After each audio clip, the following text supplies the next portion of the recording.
Alright guys, we're back for another episode of the Jesse Grant Show. Now, I want to say if you're watching this live, it is pre-recorded, but it will premiere. So if you're watching this from the premiere and it's live, still running, and there is the option for super chats. If you do want to leave any super chats, feel welcome. I'm trying to raise money as I want to give a giveaway. If this account reaches 10,000 subscribers, which is my goal, I want to give $1,000 to anyone who's subscribed and followed to my Instagram. So all you have to do is subscribe, follow the Instagram, comment down below done once you've done it. And if you want to leave any super chats, all the money from the super chats that get left will go into a pool, which will then go to a subscriber. So by the time I reach 10,000 subscribers, if the money from super chats has gone to $1,000 or maybe 2,000 or 3,000, that money is going to go to one lucky subscriber. So if you do have the option for super chats, please don't hesitate to leave a chat. I know I'm not going to ask you guys for any money that you can't afford, only if you can afford it, please. So without further ado, let's get into the episode and the point of this Jesse Grant Show episode. And topic number one is Henry Cavill has confirmed more Superman projects with Warner Brothers. Now, obviously, this was sort of already confirmed, like with Black Adam and all the talk of the post-credit scene and all of that, okay, we know Henry Cavill's back as Superman in a post-credit scene, which in turn means he's going to be back as part of the DCEU, right? But it's nice to see that he's confirmed it personally on his social media. But one thing that I think I've picked up on, which I haven't seen many people report, is that this could mean a Man of Steel trilogy. Not just a Man of Steel sequel, which I'm seeing everyone talking about, there's going to be a Man of Steel sequel. There could be a trilogy here. Let's think about this, guys. He said multiple projects. Superman is back for multiple films. I personally believe this is 3, 4, 5 maybe pushing it, but 3 or 4 films he can be a part of, and I believe in that 3 or 4 films, there will be 2 Man of Steel movies. I think it's just the absolute perfect direction they can go. You look at how Marvel based their whole MCU, starting with Iron Man and basing it around Iron Man, and that did a trilogy, right? And then we've just seen Spider-Man, who it's more so based around now, do a trilogy itself. So I think doing a trilogy with Superman, who was arguably the best character in DC, everyone loves Superman, everyone loves Henry Cavill's Superman especially. So if they were to sort of base the DCEU around him be that center point, that center figure, and start that sort of new phase of DC that everyone seems to be enjoying more, starting with Black Adam,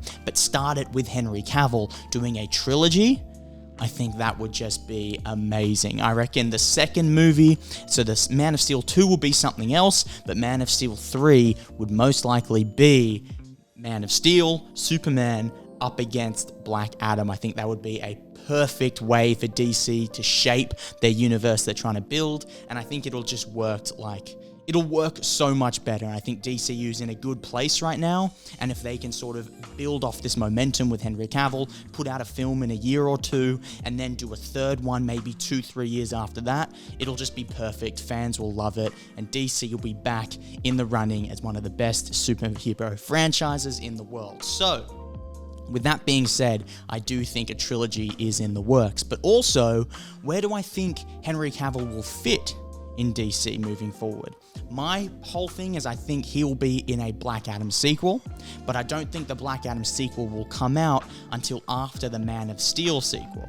So that's why I think it's going to sort of be a bit of a collision course to Henry Cavill versus Dwayne Johnson in Superman versus Black Adam in a third Superman movie, which can sort of work as both a Superman film and a Black Adam film, giving them both trilogies. The 2 most popular characters in the universe, give them trilogies. And then, of course, chuck him into a Justice League type situation, Obviously, they're recasting The Flash. Ezra Miller's not a part of it, but they're going to continue The Flash. They'll bring back all the other actors, and I think a Justice League movie is perfect for DC. And if they can find the right story to tell, and if they can find, I guess, their their kind of pocket in superhero filmmaking, and they can find what makes them unique, different to Marvel, but what also works and resonates with fans, especially fans of the comics, because those are the people you want to please first because they really understand it, right? People who have read the comics, they know about the universe, they know about what they should be trying to build, and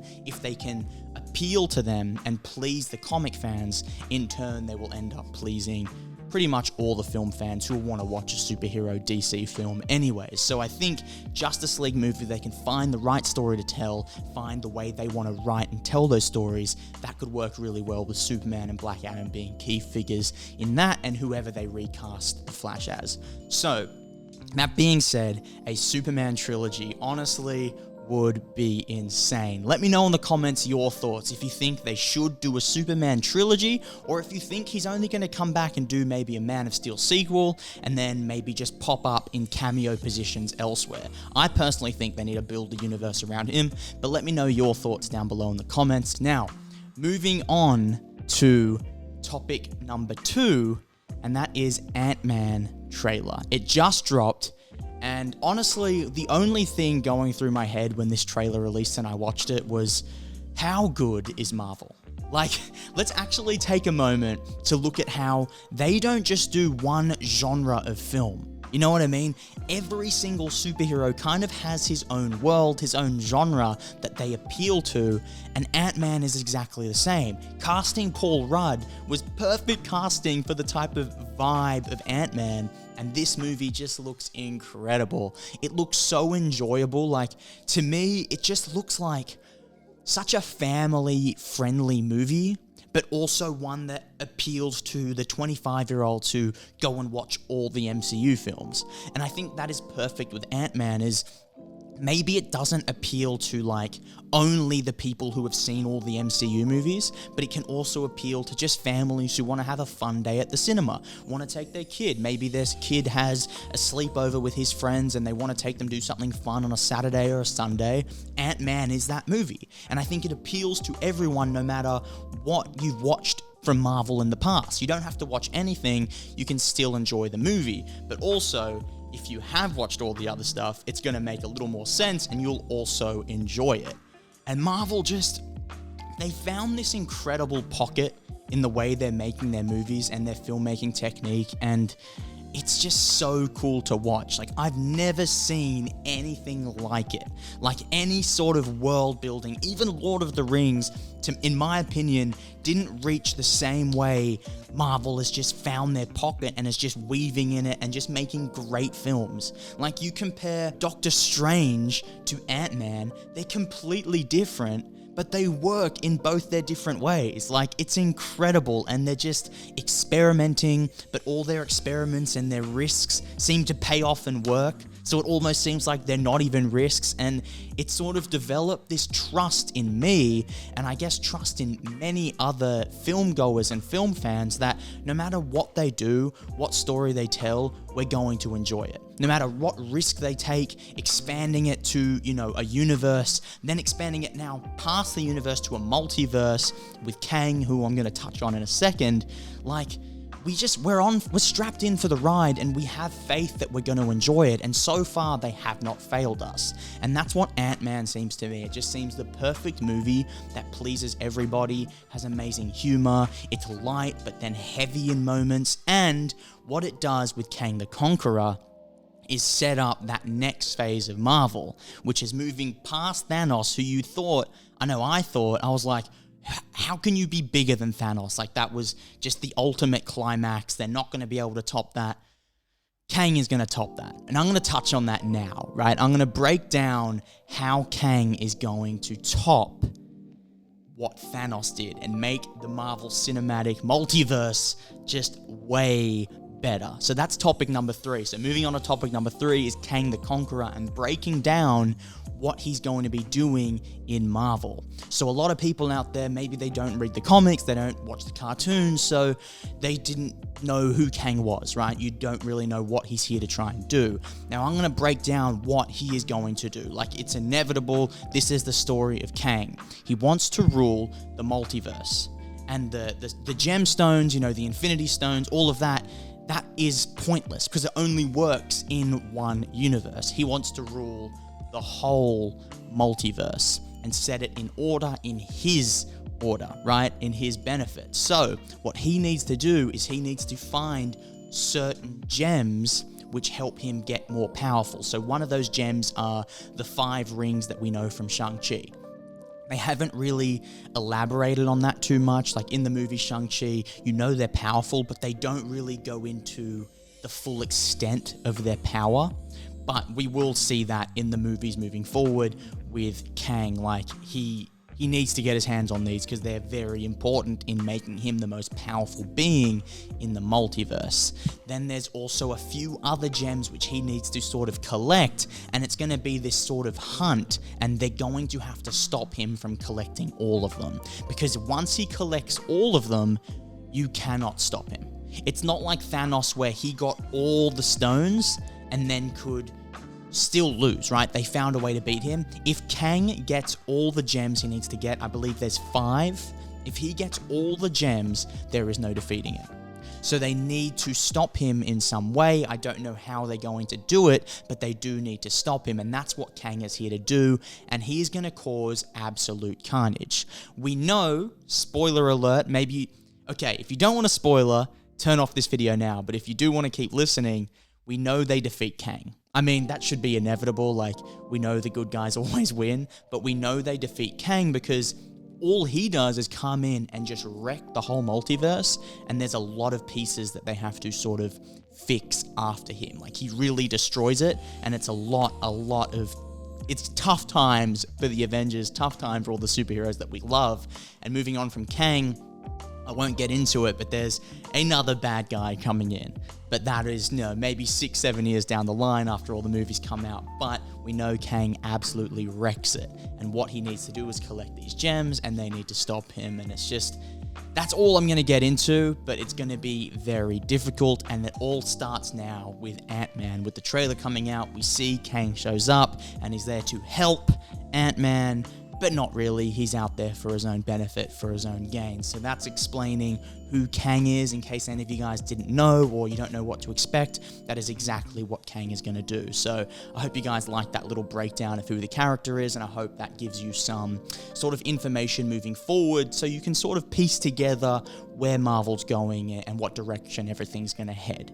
Now, moving on to topic number 4, there's a Silver Surfer MCU project. Now, personally, I heard this is coming out before Fantastic Four. Now, I don't know if that's their way of sort of building the Fantastic Four world to set up that John Krasinski, well, I hope it's John Krasinski, to set him up coming in and, like building that whole world, but I personally don't want to see it before Fantastic Four.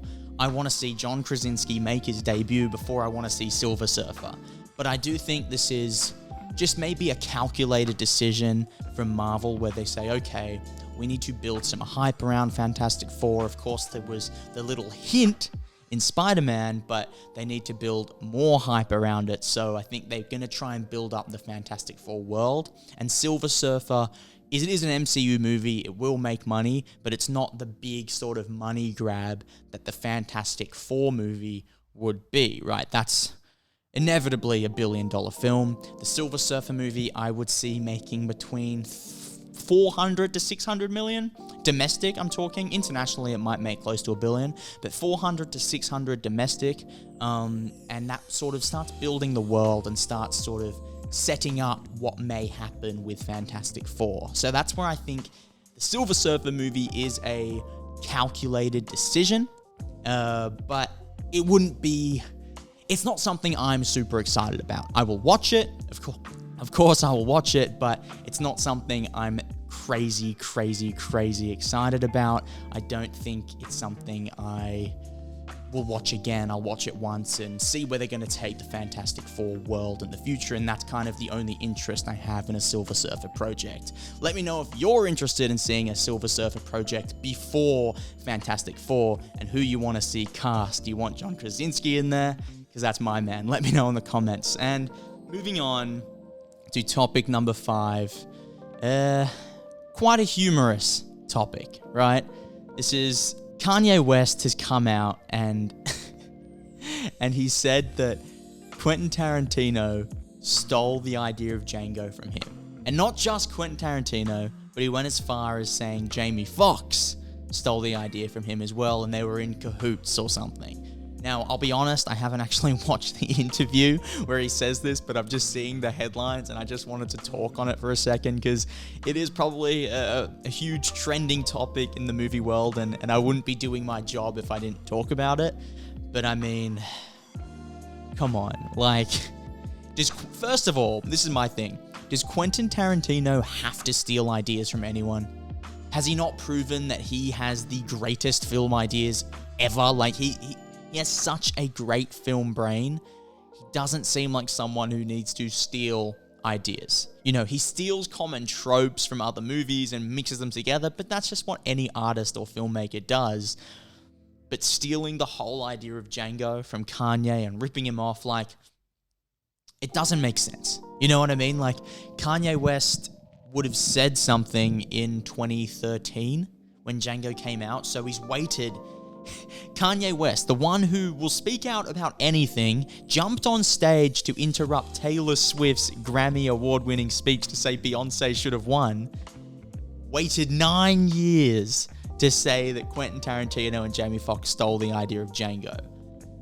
Like, of course that's just bull, I won't swear. But, like, let's be real here, this is Kanye. If they actually stole the idea, he would have been out, you know, having protests and marches and just going all over social media, just going at Quentin Tarantino. And so obviously that didn't happen. In my opinion, I'm not one to call anyone a liar when there's no proof. Like, I don't know that he lied. Maybe he did steal the movie from him, but I mean, would you wait 9 years? Would anyone wait 9 years, let alone Kanye West? And would Quentin Tarantino need to steal a movie idea from anyone? And not even that, he's roped in Jamie Foxx. Jamie Foxx, who is friends with Kanye West, and now Kanye West is going at him, saying he was part of it, he was in cahoots with Quentin Tarantino to steal his movie idea. Like, come on, man. Like, maybe Kanye had an idea to make a movie about a slave. And that was the extent of the idea that and maybe he told Tarantino, or maybe he told Jamie Foxx, and he's like, oh, I'd cast you to play the slave. And then Quentin Tarantino makes a movie about a slave and casts Jamie Foxx. But it's not just a movie about a slave, there's plenty of movies about a slave. You know what I mean? Like, there's a movie 12 Years a Slave. Did the director of that accuse Tarantino of stealing that idea because it was about a slave? Like, that doesn't make sense. You know, it's crazy. I think Kanye West is going down a little bit of a mental health decline at the moment with his bipolar, and this is probably just one of the many news headlines we're going to hear from Kanye West in the near future. I don't think this is going to stop anytime soon. Yeah, it's pretty insane what's going on with him. But I did just want to touch on that because it just seems ridiculous. Like, let me know your thoughts down below. Do you think that Quentin Tarantino stole the idea from Kanye West? Or do you think Kanye West is just lying or having false memories or something? Let me know in the comments. And that wraps up the Jesse Grant Show for today. Hope you guys liked it. If you did watch through to the end and you left any super chats, of course it's not live, so I don't know who left it or if anyone left any super chats, but if you did, I just want to say thank you, because all that money is going to go to be given to a subscriber, and that will just, like, that's my goal. You know, I'm making money off YouTube now, and it's because of you guys, so the fact that I could not give it back to you guys, that just seems wrong. Like, I have to give back, and I want to give back through the best quality videos I possibly can, and through actually giving some money. So when I hit 10,000 subscribers, all the money I make from super chats leading up to that 10,000 subscribers is going to go to one lucky subscriber. All you have to do is subscribe, follow me on Instagram. My Instagram is down below. Go follow me there, and one of you guys will get the money. I'm hoping to reach $1,000. That's my goal. Reach 1,000 by the time I hit 10,000 subscribers, and give that all to a fan. So please leave super chats if you can afford it. Don't struggle. I don't want anyone to spend money they don't have, but thank you. If you did leave any, I just want to say thank you. I hope you guys like this video. Hope you guys like the topics, and I'll see you again on my next video. Thanks for watching.